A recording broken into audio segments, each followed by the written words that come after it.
মুল্ক তেলাওয়াত করার সাথে সাথে কান্নার আওয়াজ বন্ধ হয়ে গেল। পরের দিন নবী করিম সাল্লাল্লাহু আলাইহি ওয়াসাল্লামের কাছে এসে সাহাবী বর্ণনা দিতেছে, আল্লাহর রাসূল, আমি সূরাতুল মুলক অমুক জায়গাতে তেলাওয়াত করতেছি, এমন একটা আওয়াজ আমার কানের মধ্যে ভেসে আসলো। সূরাতুল মুলক তেলাওয়াত করার সাথে সাথে ওই আওয়াজটা বন্ধ হয়ে গেল। নবী করিম সাল্লাল্লাহু আলাইহি ওয়াসাল্লাম বলেন, সূরাতুল মুলক যদি কোনো কবরের সামনে তেলাওয়াত করা হয়, ওই কবরে যদি আযাব হয়, তাহলে তোমরা শুনে রাখো, ওই কবরের আযাব আল্লাহ এই সূরার বদৌলতে মাফ করিয়ে দেয়। সুবহানাল্লাহ। তাহলে অনেক দাম, অনেক গুণ আছে সূরাতুল মুলকের। আমি আপনাদের সামনে কুরআনে কারীমের, কেননা কোরআনের ভিতর জানি 114টা সূরা। কয়টা বলেন তো? 114টা সূরা। এই সূরার মধ্যে নম্বরের মধ্যে 67টি নম্বর সূরা, মানে 6-7 67টি, এবং এই সূরাতে 30টি আয়াত আছে। কয়টি আয়াত? 30টি আয়াত।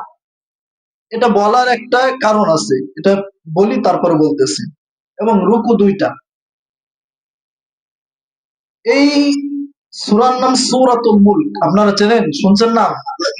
সূরাতুল মুলক, এটা আমরা শুধু মুখে জানি, কিন্তু এই সূরাটার অনেক দাম, অনেক গুণ আছে এই সূরার। সব সূরারই তো গুণ আছে, কিন্তু এই সূরার একটা অন্যতম গুণ আছে। আগে গুণগুলো বলি আপনাদেরকে। এই সূরাটা যদি কোনো কবরের পাশে পাঠ করে, তাহলে ওই কবরে যদি আযাব থাকে, এই সূরার বদৌলতে ওই কবরের আযাব আল্লাহ মাফ করে দেয়। সুবহানাল্লাহ। শুধু তাই নয়, যদি কোনো বান্দা এই সূরাটা প্রতিদিন রাত্রে তেলাওয়াত করে, কোন দিন? প্রতিদিন রাত্রে তেলাওয়াত করে, আল্লাহ এই সূরা যতক্ষণ না পর্যন্ত ওই লোককে জান্নাতে না নেবে, ততক্ষণ ওই লোকের পিছ ছাড়বে না। সুবহানাল্লাহ বলবেন না? শুধু জান্নাতের দাওয়াত দেবেন, আল্লাহর সাথে তর্ক করবে যে আল্লাহ, আমি আপনার কালাম, আমার তেলাওয়াত করছে প্রতিদিন রাত্রে, আপনাকে তাকে জান্নাতে নিতেই হবে, দিতেই হবে। এমন একটা সূরা। এক সাহাবী সফরে যাওয়ার মাঝখানে একটু বিশ্রাম নিতেছে, এমন একটা নির্জন জায়গায় যেখানে দুনিয়ার কোনো লোক নাই। ওই সাহাবী তাঁবুতে নিয়ে ওই জায়গার মধ্যে রয়েছেন। রাত ঘনিয়ে পড়ছে, রাত হওয়ার সাথে সাথে সূরাতুল মুলক তেলাওয়াত করছেন। সাহাবী আওয়াজ পেল, কে যেন একটু কান্নার আওয়াজ করতেছে। সূরাতুল মুলক তেলাওয়াত করার সাথে সাথে কান্নার আওয়াজ বন্ধ হয়ে গেল। পরের দিন নবী করিম সাল্লাল্লাহু আলাইহি ওয়াসাল্লামের কাছে এসে সাহাবী বর্ণনা দিতেছে, আল্লাহর রাসূল, আমি সূরাতুল মুলক অমুক জায়গাতে তেলাওয়াত করতেছি, এমন একটা আওয়াজ আমার কানের মধ্যে ভেসে আসলো। সূরাতুল মুলক তেলাওয়াত করার সাথে সাথে ওই আওয়াজটা বন্ধ হয়ে গেল। নবী করিম সাল্লাল্লাহু আলাইহি ওয়াসাল্লাম বলেন, সূরাতুল মুলক যদি কোনো কবরের সামনে তেলাওয়াত করা হয়, ওই কবরে যদি আযাব হয়, তাহলে তোমরা শুনে রাখো, ওই কবরের আযাব আল্লাহ এই সূরার বদৌলতে মাফ করিয়ে দেয়। সুবহানাল্লাহ। তাহলে অনেক দাম, অনেক গুণ আছে সূরাতুল মুলকের। আল্লাহ বলেন, তাবারাকাল্লাযী বিয়াদিহিল মুলক ওয়া হুয়া আলা কুল্লি শাইইন কাদির।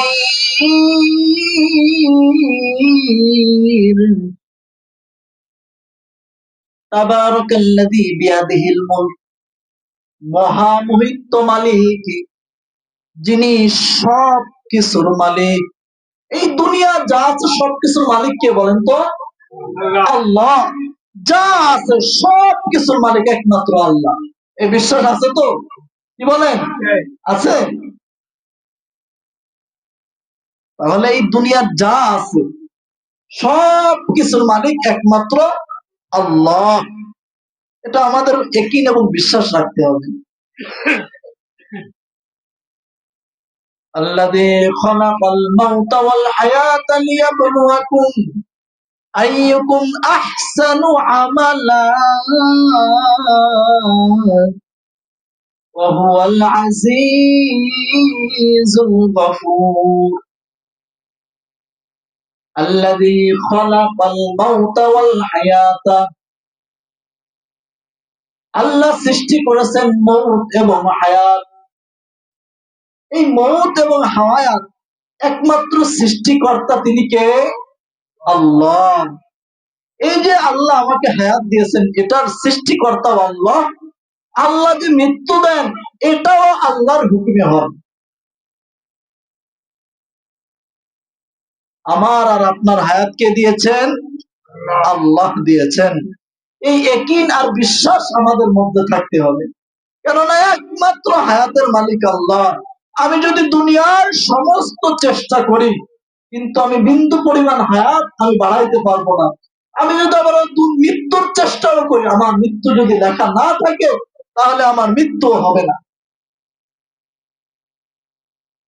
কেননা অনেকে তো বলে যে আমাদের হায়াত 70 বছর পর্যন্ত থাকবে, আমাদের ক্ষমতা 80 বছর পর্যন্ত থাকবে, আমাদের অনেক লম্বা ক্ষমতা, অনেক বড় হায়াত আল্লাহ আমাকে দিয়েছে। এটা বলাও শিরকের অন্তর্ভুক্ত। কেননা হায়াত যে কতদিন থাকবে কেউ জানে না, কেউ জানে না। আল্লাহ অন্য আয়াতে বলতেছে, বান্দা এই ইলম আমার কাছে দুনিয়ার কোন মানুষ জানে না তার কতদিন হায়াত থাকবে। ইন্নাল্লাহা ইনদাহু ইলমুস সাআ ওয়া ইউনাজ্জিলুল গায়স ওয়া ইয়ালামু মা ফিল আরহাম ওয়া মা তাদরি নাফসুম মাযা তাকসিবু গাদা وما تدري نفس بأي أرض تموت إن الله عنده علم الساعة কোন মেঘ থেকে বৃষ্টি হবে দুনিয়ার কোন মানুষ জানে না। আবহাওয়াবিদরা একটু ধারণা করে এই মেঘ থেকে হতে পারে, কিন্তু এই ইলম একমাত্র আল্লাহর কাছে দুনিয়ার কোন মানুষ জানে না। আয়ুনাজ্জিলুল গায়স ওয়া ইয়ালামু মা ফিল আরহাম ওয়া মা তাদরি নাফসুম মাযা তাকসিবু গাদা। দুনিয়ার কোন মানুষ জানে না গর্ভের মধ্যে ছেলে সন্তান নাকি মেয়ে সন্তান। আলট্রাসাউন্ড কখন করে? একটা বাচ্চা যখন পুনরায় গঠন হয়ে যায় পেটের ভিতরে তখন আলট্রাসাউন্ডে টের পাওয়া ছেলে না মেয়ে, তারপর ধারণা করে। কি করে? ধারণা করে ছেলে হতে পারে মেয়ে হতে পারে, অনুমান করে।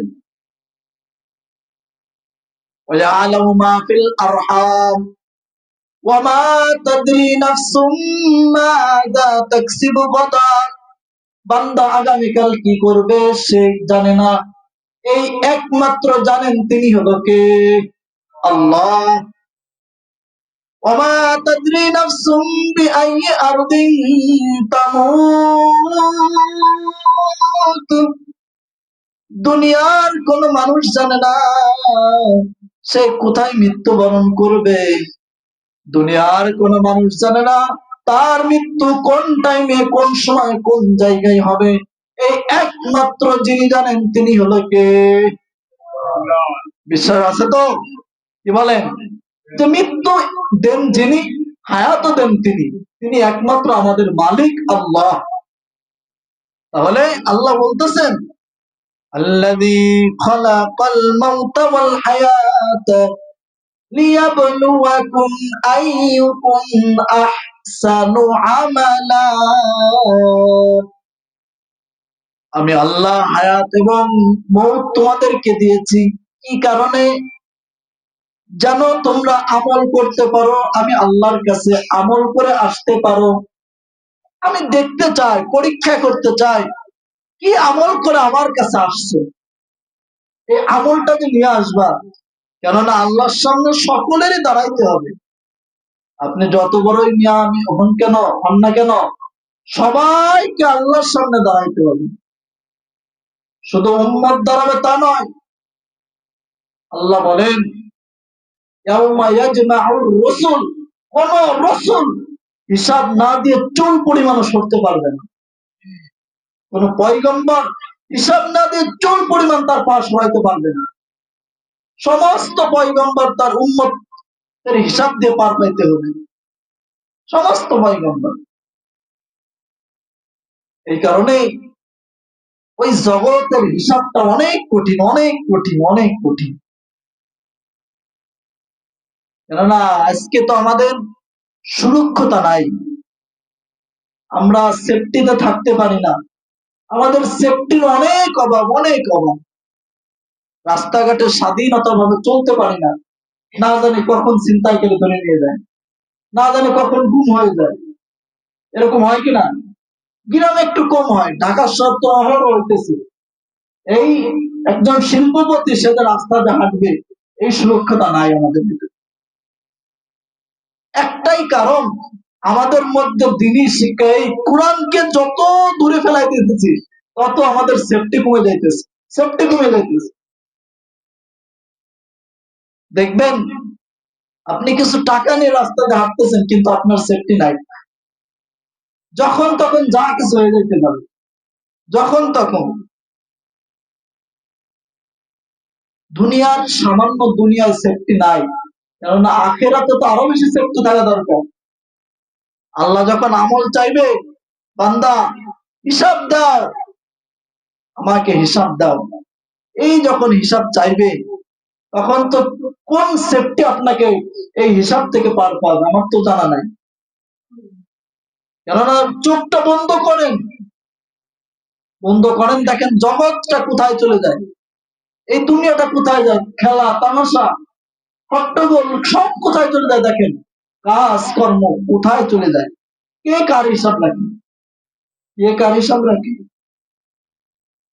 কেননা আলী রাদিয়াল্লাহু তাআলা আনহু বলেন, দুনিয়ার মানুষ, কেননা তোমরা তো দুনিয়ায় থাকো, কবরবাসীদের খবর নেই না, কবরবাসীরা কেমন আছে তোমরা তো জানো না। কেননা আমি আপনাদেরকে বলতে পারি, এই যে যাদের পিতামাতা মারা গেছে, কয়দিন পিতামাতার কবরের সামনে যে দোয়া করছেন, বলেন কয়দিন পিতামাতার কবরের সামনে? এটা আপনার হক না? আপনার পিতা আপনার কাছে প্রাপ্য, এটা কয়দিন দোয়া করছেন? কয় সপ্তাহ পিতার কবরের সামনে যে একটু দোয়া করছেন, আল্লাহ আপনি আমার পিতাকে মাফ করে দেন। এই পিতা আপনার কাছে প্রাপ্য জিনিস, এটা চাই, প্রাপ্য। কেননা একজন মুসলমান যখন মারা যায়, ওই মুসলমানের জানাজা পড়া একটা মুসলমানের কর্তব্য। মুসলমানের যে 5টি হক আছে, তার মধ্যে অন্যতম হক হলো কোন মুসলমান যদি দুনিয়ার থেকে চলে যায় তার জানাজার নামাজ পড়া। এটাও তো আমরা পড়ি না অনেকেই। তারপরে কবর দেওয়া। নবী করিম সাল্লাল্লাহু আলাইহি ওয়াসাল্লাম বলেন, কেউ যদি এক মুসলমান অন্য মুসলমানের জানাজার নামাজ পড়ে, সে 1 কিরাত সওয়াব পায়। সুবহানাল্লাহ, 1 কিরাত সওয়াব পায়। যদি দাফন কাফন করে তাহলে 2 কিরাত সওয়াব পায়। কেননা এটা তো আমাদের ভিতর নাই, অন্যতম নাই। একজন মানুষ মারা গেলে তার যে জানাজার নামাজ পড়াইতে হবে, তার যে আমরা কাফন দাফন করবো, এইগুলো করলে কি হয়, নিজের রূহ, নিজের নিজে পরিশুদ্ধ করতে পারি আমরা। আরে এইভাবে আমারও যাইতে হবে। কেননা প্রত্যেকটা মায়ের, প্রত্যেকটা মৃত্যু ব্যক্তি আমাকে স্মরণ দেয়, আমাকে চিঠি দেয় যে বান্দা, মানুষ যেভাবে আমি গেছি সেইভাবে তোমারও যেতে হবে।